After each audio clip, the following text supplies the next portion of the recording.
Pay attention to what desk am I at relative to the company. Don't get confused by people telling you that what you do is important. Because, child, I have had that happen to me. I was on the most shittiest desk in the whole company. Child, don't be bamboozled. Welcome to the Trill MBA Show, the career management podcast teaching Black women how to become unstoppable at work. I'm Felicia 𝗵𝗶𝘆, aka the Trillest MBA, delivering the inspiring truth through strategies and tactics so you feel protected, confident, and ready to conquer your career.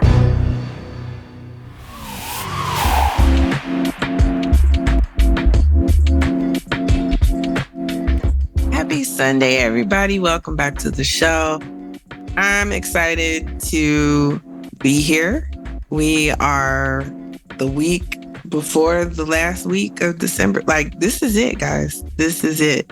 2 more episodes in the season. Then we're going to take a little break. So today we're going to continue with Client Chronicles. This tea is hot. It's not boiling. It won't burn us. Mostly because it's not recent.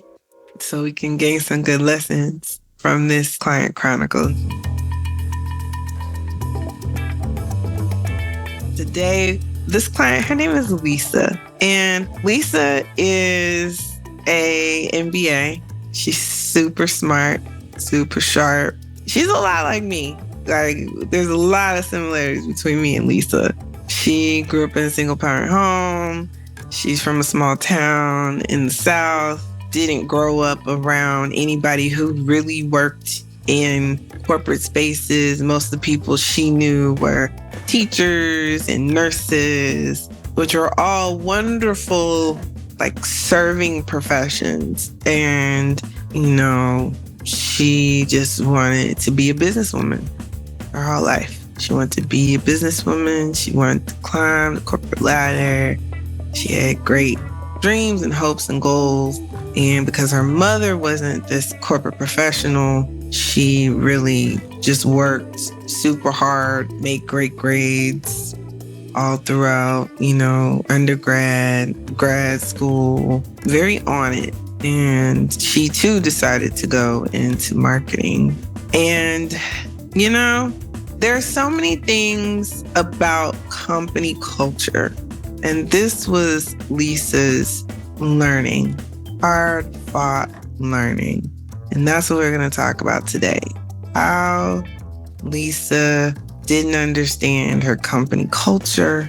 We're also going to talk about where you think you're self-aware, but then you're not. You're not. And so today we're going to start with Lisa's second job post-MBA. The first one was disastrous. She had moved way far away to a land in frozen tundra somewhere in the Midwest. We've all done it for that paycheck. And after a couple of years, she realized, I got to get the hell up out of here. Also, the company probably pushed her out. So we've all been there. But she lands her second role, and she's excited because as a marketer, she's now at a big CPG company that's well known and the brands are loved. And she starts out on a little tiny brand, and she doesn't realize that that's not a good thing. Wait, why? So lesson number 1, pay attention to the desk. So if you work in like marketing or even finance, even operations, any of the functions where you actually have to manage the day-to-day operations of a brand / business / product. So the known identifiable thing. So marketers would call that brand. In finance, you'll call that the product or the service. In operations, you know, you'll call that the manufacturing, the thing that you make that goes on the shelf that all the consumers know, right? So Lisa, she's excited because she has started out in another industry and not working for things that people saw on the shelves. And so now she's excited because she gets to do some of the fun and sexy things that people think marketers do all the time, which is just a little part of their job. So she'll get to go on photo shoots and go shoot commercial and all those things that she didn't get to do at her previous company because they didn't have no money and they didn't really do those tactics. And so she's excited and she's going to learn. And so she's starting off on this little tiny brand in the portfolio of the company. And what she's geeked about is that she's got a manager of color. We'll call him Bobby. And Bobby is super smart, well-liked, and he is willing to sit down and take out time and really teach Lisa how to be a new brand marketer. So she's super excited because she's never had anybody to sit down and teach her how to do the things that marketers do. So things like volume forecasting and how to understand the analytics of your business and understanding the P&L and the parts of the P&L you get to see as a marketer, because sometimes you don't even get to see the whole P&L because you're so low on the totem pole. But understanding how to manage Nielsen or IRI and being able to pull data out of those systems and tell a story with that data. So she's learning all these things for the first time for, ever having any data like this. And she's creating reports and she's doing really well and she learns quick. So, within a month or two, she's doing the weekly report and Bobby taught her how to do it. So, she's really excited, even though this brand is really small and nobody really cares and it doesn't get a lot of resources. She's excited that somebody's taking time out to teach her how to do her job. But then she's happy. She's got a good manager. She thinks this could be the place I can grow my career. These are all mistakes, guys. Again, why? That sounded awesome. Because guess what happened? About 4 months into starting at the company in this new role on the little desk, the company decides, we've got to backfill this same role on a bigger brand. And since you're good with these numbers and you learn quick, we're just going to move you into this new role.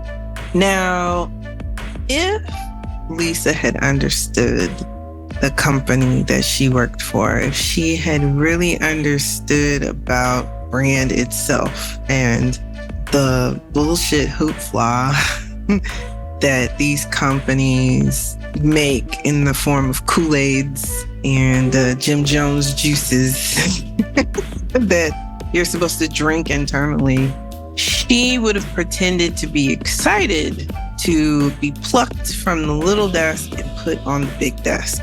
So this is something I need you guys to realize in this story. I need you to pay attention and look around at your company's portfolio.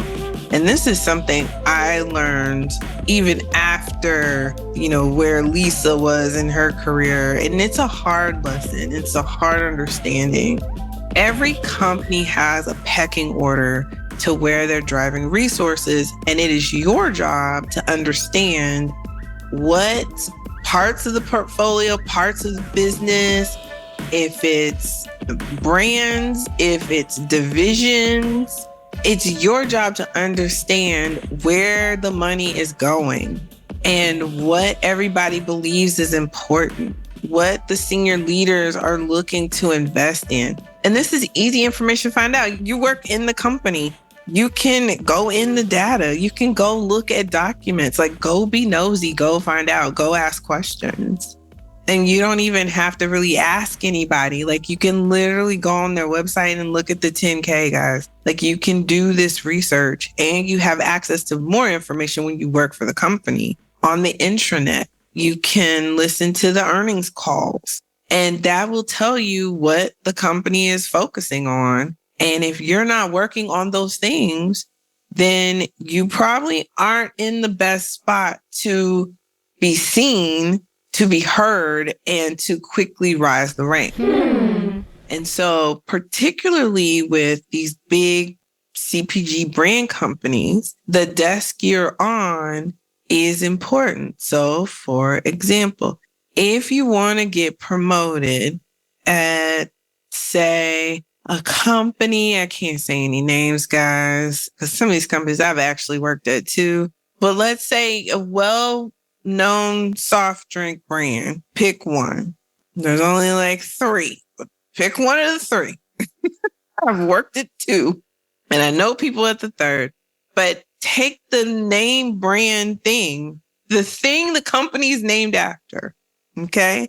If you don't work on that desk, so if I don't work on this red or blue can, right, then I need to somehow work to position myself to work on that desk.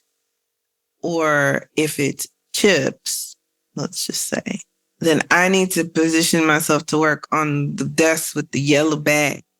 We all know what I'm talking about. So I need to work on the big dog brand in the house. That's your goal. And if you aren't able to figure out how to get there, or if there's a block, and then the more you try to get there, the more resistance, you've got to leave. You got to leave the company because you're not in the 9 box in a place that says, oh, we're going to groom you to a certain point. And so you've got to find out real information. You got to get somebody to be honest with you. And it's going to be hard because nobody wants to tell a worker B they're a worker B. But if you don't see progress, you're a worker B. And one of the things that denotes progress is you working on the biggest brands in the building. You presenting about the biggest brands in the building. You being put in front of customers for these big brands. You getting that visibility. You doing the innovation projects for these big brands. You getting visibility for working on those big brands. That's how you know you're moving in the right direction, and then getting promoted is the cha-ching check. So for Lisa, this was actually a good thing, but unfortunately she didn't understand any of this that I just explained, and she was hot. I mean, upset, cried, didn't mean to cry, but cried because in her mind, she finally had a good manager, and she hadn't had that. She finally had somebody who was going to invest time and work with her and guide her career and like really be there so she could really learn. And she was just afraid. She had a fear-based reaction. So that's the other thing that you have to be mindful of is controlling your emotional responses to things in the workplace. You want to be even keeled. Good leaders are even keeled. And the thing is, when this happened to Lisa and she was upset about it, it's a double whammy because people are like, 1, you are ungrateful. We are putting you on the biggest brand in the building and this is how you're acting. Again, this goes over her head until we talk. And then the other thing is you're being immature. This person who is your manager still sits right across the hall from you. You can go talk to them when you want to. Why are you crying? Now, I understood why Lisa was crying. I get it. I've been there 11 times. But I also understood why the organization now has marked her as lacking executive maturity. Mind you, she had no idea. And so part of this lesson is you have to show up in a way that connotes this level of maturity, even though you're a human being having a human reaction and a human response. We don't get to do that. And when I say we, I mean every fucking body. Nobody gets to really do that and get away with it. You can't get away with it long term. Now, there are some people who they get to be assholes at work. I don't know why. I don't know why they get to be assholes and everybody has to be nice. And then if you're an asshole and now you in the principal's office, per se, i.e. HR, and people looking at you crazy and accusing you of creating a hostile work environment, even though, you probably weren't even really being an asshole. But most of us, 99% of us, have to show up in a way that allows other people to feel good. And how you do that is staying even keel emotionally. You're never high, never low. Everything's just great. Just good. It's good. Oh, you're moving me desk. I'm going to have a new manager. Okay, that's great. Is there anything I need to know right now? Okay, cool. Well, thank you so much. You guys have a great day. That's it. That's all you need to give them. And you may get feedback saying, well, we don't know if you care. We don't know if you're passionate. And that's when you give people the speech. You say, hey, I'm an internal processor. And what that means is I am not going to physically emote or be boisterous emotionally, either good or bad. So I'm excited. I'm happy to be here. That may not show up in a way that it shows up for you. And I would hope that you wouldn't judge me for being different. I hope that we would celebrate the diversity that we have here in this company. That's how you respond to, I don't know if you care. I don't know if you're passionate enough. The idea that you get dinged for not being passionate about a company you don't own is bananas to me. But go off, sis. Go off. Lisa did not get that feedback. She got the opposite feedback, which is you're too emotional. This is business. So we worked on that. Now, I'm going to take a quick break. Right now, Lisa has had this emotional outbreak and now she's been dinged, and this is where she comes to me for coaching. And I'm going to talk about how we turned that around and got her promotion when we get back from the break. Hey guys, so we have digital tools that accompany each episode to help you work through some of the tactics and strategies that you need to put into place so that you're thriving at work. So go to TrillMBA.com, and if you haven't already, sign up for our freebies and you'll get access to not only these digital tools that go with these episodes, but you'll also get access to every digital tool I've ever created that's free to you to help you in your career. Now, let's get back to the show. All right, guys, we are back. We're talking about Lisa. She no longer works for Bobby. Now she's working for Ernesto. So, nothing wrong with Ernesto. He just ain't got time. That's like, he's trying to get promoted. He's trying to live his life. And little known to us, he's actually trying to find another job. He's trying to leave the company. We don't know that part. But he's definitely not Bobby. And Ernesto is hands-off manager. So now you have somebody who is a hands-off manager for a person who's new to the company. Now, this could have been a disaster, but I'm glad Lisa recognized, like, oh, fuck, shit, I need some help. I don't know what I'm doing. Now I got this fool over here, Ernesto, and he don't care. He just, I don't know. He's not good or bad. He just don't care. So I'm having to learn how to manage agencies. I'm having to learn how to do all these things. And Lisa is like, oh my God, I'm in over my head. Great. I'm perfectly capable to help. So what we worked on is, one, we worked on building her relationship well. So one of the things I had her do was connect with the people she felt most comfortable with that weren't Black. Because at this company, there weren't a lot of Black people anyway. She was cool with a few Black people that were there, but they were also all at lower levels. There wasn't like a senior Black person. So this is where she had to get out of her comfort zone as a Black woman from humble beginnings and being uncomfortable with interacting with folks, because she had in her previous roles seen like, well, if I try to be myself, I get judged this way, I get judged that way. So she was really working on that, how to show up in an effective way that's helpful to her career. And that's taxing. It is very taxing. But you just kind of hold your breath and count to 3 and you keep going, guys. Because the only way to really get promoted is to play what game that you're in. That's it. So as Black women, we can get promoted, right? We see Black women get promoted a number of times, but there's some sacrifice to it. There's some trade-off.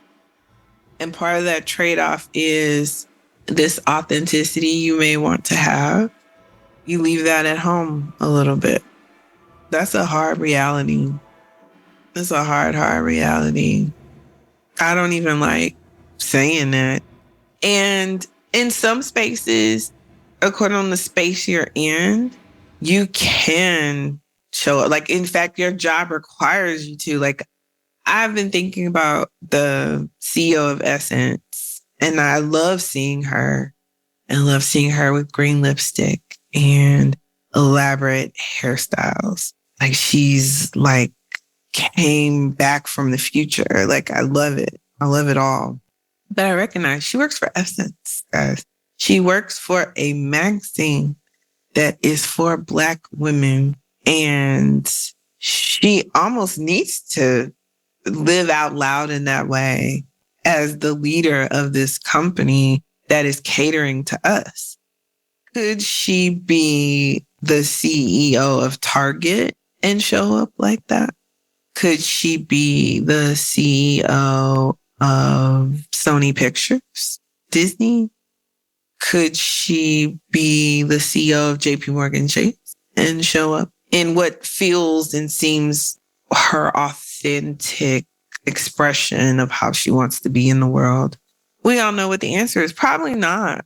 She probably could not be the CEO and show up in that way for any of these other companies out here.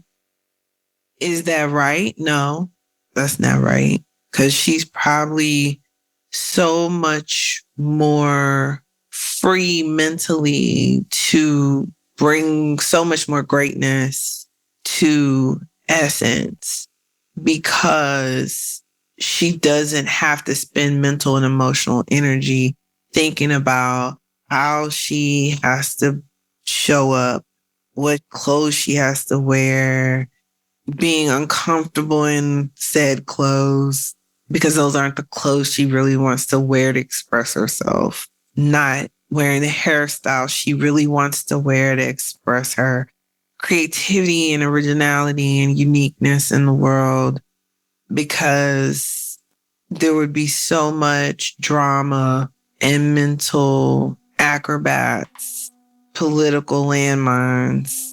Because you got to understand, when you're the CEO or you're high up too, there's some young whippersnapper that's probably trying to come for your spot, right? And so you've got all these relationships you got to manage. And if you're not in the space that gives you the freedom to be who you are so you can focus, that's just more mental energy that you are going to have to expend to show up in a way that may not be intuitive to you, so that you can show up in a way that leaves it the impact that you need to leave in order to climb and get to where you're trying to go. So for Lisa, that was a hard pill to swallow. But I told her, you cannot show all this emotion, have all this emotion. I know you're an emotional being, but you got to keep that close to the vest. You can't show these things to them, because now they're going to judge and label. And then you're going to have to fight this confirmation bias. And any little time that you get emotional, so like, somebody in your family is really sick or somebody dies, now you've got to be this stoic human in these circumstances. in order to combat the narrative. You have to set the narrative early. You have to come in even keel when you started a new company. And whatever changes they're making, you just have to go with the flow. Why? Because it's not your company. You work for them. They pay you. They pay you to do a job. They want to move you from this desk to that desk to wherever. They want to have you have 4 managers in 1 year. You have to navigate and ride the wave of it as long as you're there. And if you don't like it, leave. Leave. Please leave quick, fast, in a hurry. If you know, you feel in your spirit, this is not for me, leave. But if there's something that you can learn, and if you can play this game and run this chessboard, then stay and learn, collect your checks, right? Stay while it makes sense. But as soon as it doesn't make sense for you, leave. And so with Lisa, it was like, okay, let's see if we can get this promotion and then you can leave. Like, you don't have to stay. And so the first thing we did was work on her relationship wall, making sure she had the key relationships. We identified who had the juice in the organization. She got moved to the biggest desk in the company that had the most resources and was the biggest brand and a global brand. So she got to work on global projects with the global team, and she got to lead the North America team. I said, this is all good bullet points, girl. You're going to ride this out and you're going to do your thug do, even with Ernesto. And so she was doing great until Ernesto left. And then she got Jim. When we get back from the break, we're going to talk about when you get a manager that's scared of you because you Black and how to handle it when we come back. Let me ask you something. How many times have you watched less competent folks get promoted while you just stay stuck? I've seen it so many times. The whole reason why this show exists is I was like, what am I doing wrong? I would always blame myself. And if you're like me, you're probably sitting there doing that too. And the thing is, it's not your work and it's not you. It's actually your career strategy. You don't have one. That is the fundamental problem. Your hard work alone doesn't get you promoted. Strategy gets you promoted. So I have the fast track system. It's for high performing professionals like you who are ready to create their career strategy using the PI framework. This is very tactical, to the point, okay? So you'll walk away with a personal power plan that shows you exactly where you're strong, where you're invisible, and how to shift your career strategy without compromising who you are. So now, if you click the link in the show notes, you can go to the page where you can get this fast track system. You already have what it takes. You just need a strategy that works for you. And that's what this system does. So click the link in the show notes and grab it while it's on sale, because honey, the price is going to go up, okay? So again, go to the show notes, click the link, and get your plan together, girl, before they hand your next promotion to a Chad or a Bob. Now, let's get back to the show.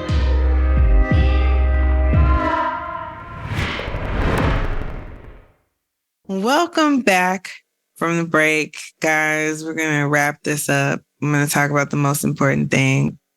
And we're going to talk about Lisa's new boss. Clearly not her boss now, but we're going to talk about Jim. So Lisa's pretty tall, and she's not fat, but she's not skinny. Like, she just average size. And so Jim is short. Jim's a short white man. I don't know where Jim is from. I know he has a family. He's like married. He has kids. And then there's Jim and there's Bob.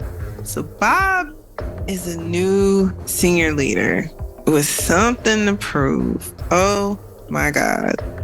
Bob's the worst. I can't stand Bob. Bob making all kind of rules that nobody else has to live by about what time to be in the office.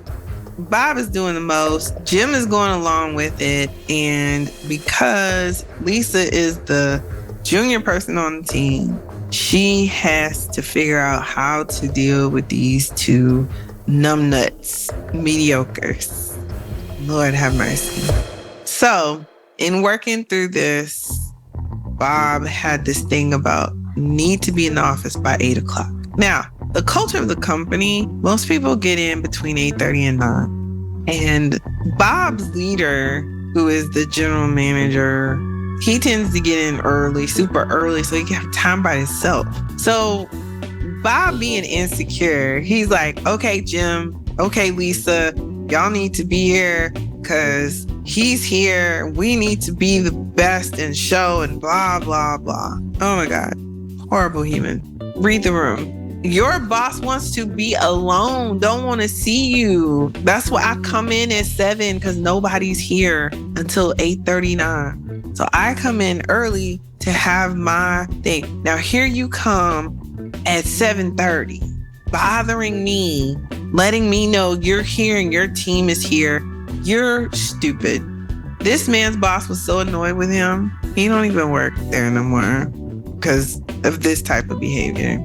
So prior to Jim and Bob, Ernesto had at least been laying the groundwork for Lisa to get promoted, right? She was doing great, and a lot of stuff on her own, stepping up to the plate, punching above her weight, all the things, making Ernesto's life really easy for him to find this new job that he found, unbeknownst to Lisa.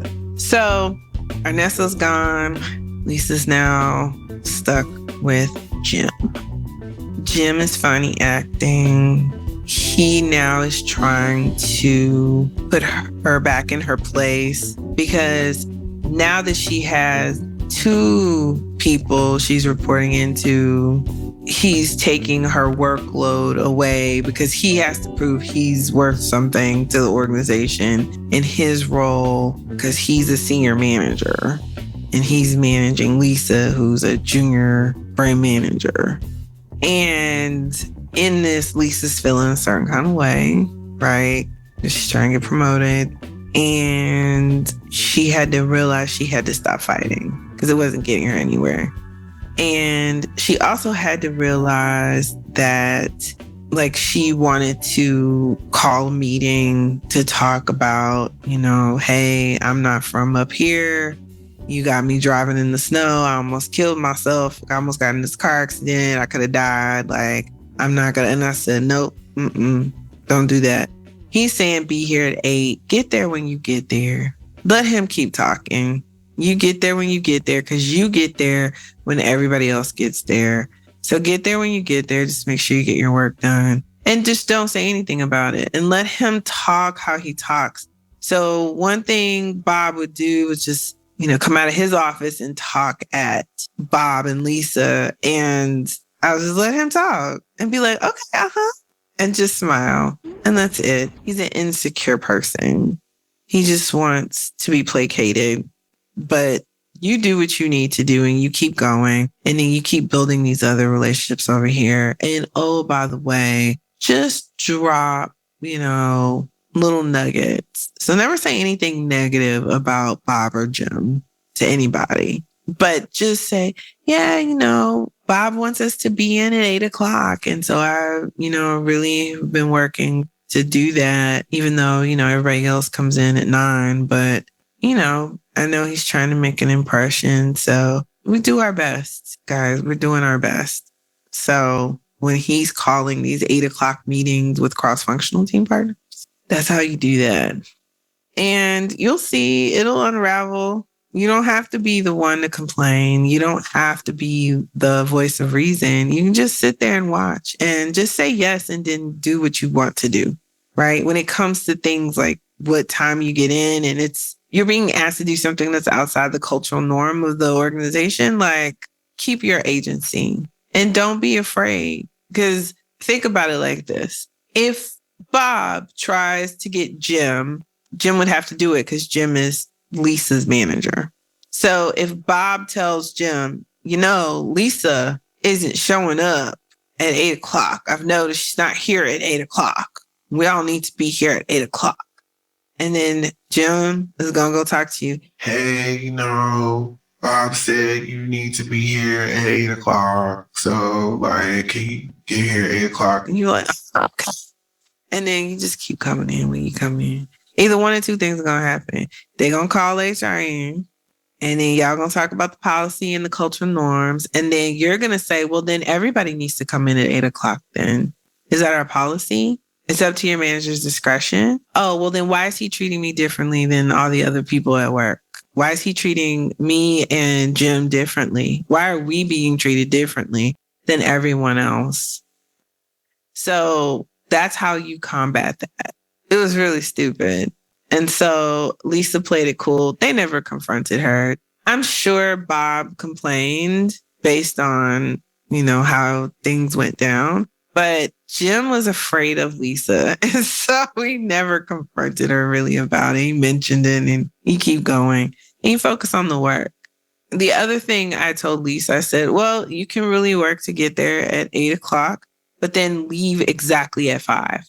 Do not stay past 5:00. At 4:55, you are shutting down. You go to the restroom. You put your coat on. You get yourself together and you get out of there.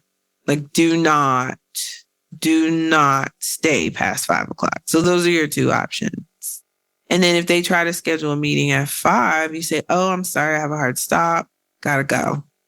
Because if you want me here at 8, I'm not staying past 5. Because normally people would stay past 5. They'd be there at 5:36, 6:15. It was a later work culturally office. And so since they had you coming in the office at that, then it's why am I going to be here at 8 and then have to stay till 6? I'm not. No. So again, there's no need to bring any of this up. Let your actions speak for you. This will save you a world of trouble. Do not complain. Do not fight. Just say, okay. Don't even say yes, sure. Say okay, because okay is one of those positive sounding words that means nothing. Okay. And they're like, well, you said you would do this. I said, no. I said, okay, I understood what you were saying. Keep your power.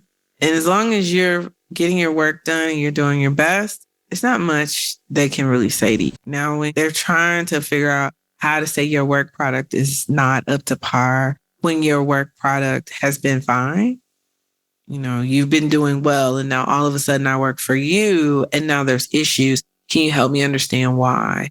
And so I really worked with Lisa to unpack some of the language and to come up with better language. And so, subtly, slowly but surely, they left her alone. And she was able to interview for a promotion role on another team. And she got off the team. And she was a lot happier. Because that was some fuck shit that she didn't sign up for. But she's doing well in her career, thriving. Also had to leave that company because, like I said, there weren't very many people of color that were in leadership positions. So as a Black woman, you only got promoted so far at this company. It was very obvious. Once you made it to senior manager, you couldn't really get to director. So she had to leave so she could get her director strike. But that's another thing you got to pay attention to. How many people look like you across the company that are in director and higher roles? And if it's just one, but they're not even in your function, if there's none in your function, run. If there's one, run. If there's 2 or 3, okay, you might got a chance. You might, maybe. But when there's one or none, especially if it's a culture that's a kind of cultish kind of culture. If it's a culture where they like a bunch of yes people, So the people who are go along and get along and everybody like, oh my God, I love, especially if they talk about that one Black person in leadership and they talk about them like this. Oh my God, I love her so much. She's just so great. Like, I just really love working with her. And she just really always has something insightful to say. Like, I just really love working with her. Like, if that's how they talk about that person, run. You're not going to make it unless you are able to play that game. Like, if you're really able to play that game. But I'm going to tell you right now, many of us, we believe that we get to a higher level of leadership and we are able to, say our points of view and all those things. But if you see that this leader is non-confrontational, they don't really have a strong point of view, they keep running the same plays every year after year, they're not really the groundbreaking, innovative person. They don't get to be that person. And you want to be in that role, but be a groundbreaking, innovative person, then that company is not for you. You need to run. But if you can toe the company line and be the token Negro for them, then you got it. Do that. Get that check. Make that money, honey. That's why we're here. Okay? But make sure you're making a conscious decision. And so for Lisa, she definitely moved to a place where she could thrive. And she was wanted, at least, for the first 2 years.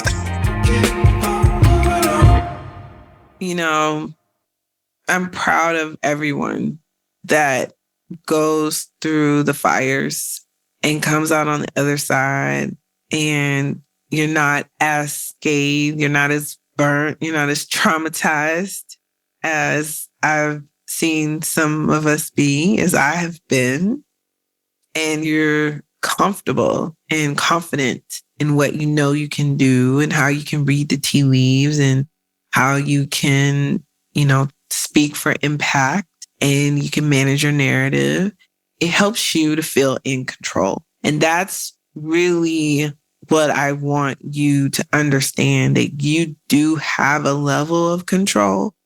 You'll get curveballs, life will be life and things will happen. But if you understand the company's culture, if you understand how to move, how to address conflict, how to ask the right questions, how to build relationships, understanding who to build relationships with, again, this is chess, then you really can give yourself a fighting chance to grow your career, whoever you are, including you, Black woman. But if you are just going in and you got your head down and you're like, I'm just going to outwork them, it don't work like that. If that was the case, a bunch of people would be in Harvard just from what's on paper and nothing else. If you could just outwork them, if you could just have the best test scores, if you could just have the best grades, if you could just outwork them, then we wouldn't have people wondering why their kids not getting into Ivy League when they are the valedictorians and the salutatorians, because it's not all about the work. It's about your personality. It's about the extracurriculars you do. It's about how you contribute to the organization. Do you fit? Do you make yourself fit? Are you malleable? All these things, all these intangible things that you can manipulate if you understand the environment that you're in.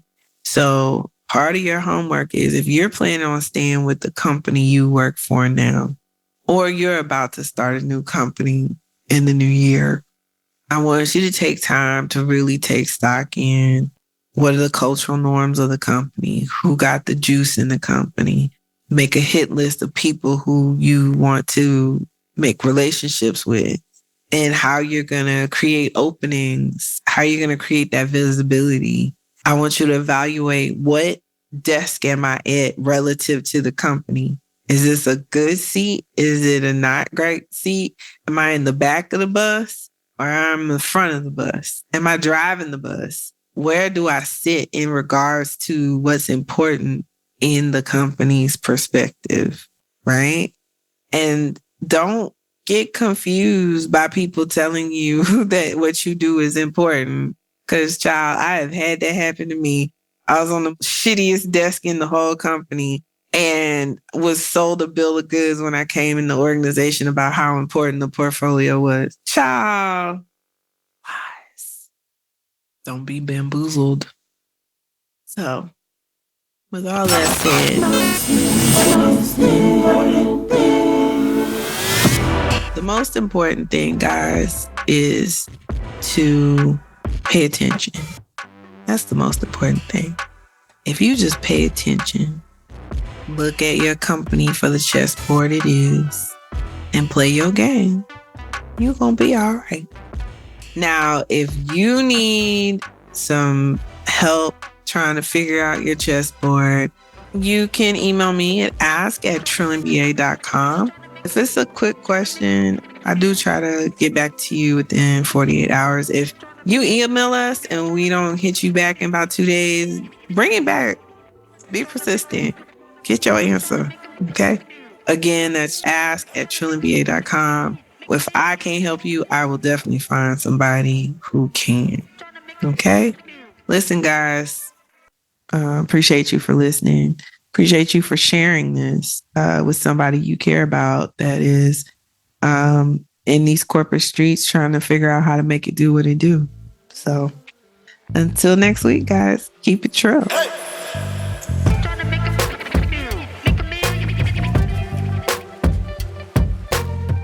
Well, guys, that's a wrap on another great episode of the Career Management Podcast for Black women. Yes, girl, this show is just for you. We're here to tell you how to play that chessboard at work, girl. So subscribe, comment, like, follow us on social media at Trill MBA Show.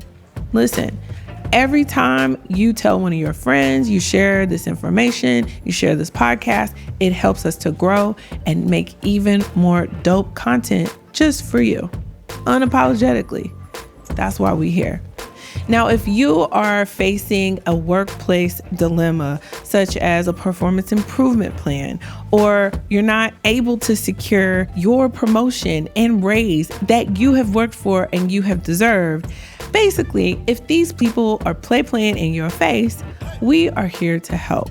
Go to TrillMBA.com/coaching to schedule a one-time one-on-one call to workshop your specific dilemma with me. Or schedule a consult to get more information about the consulting packages that I do offer on a longer-term basis.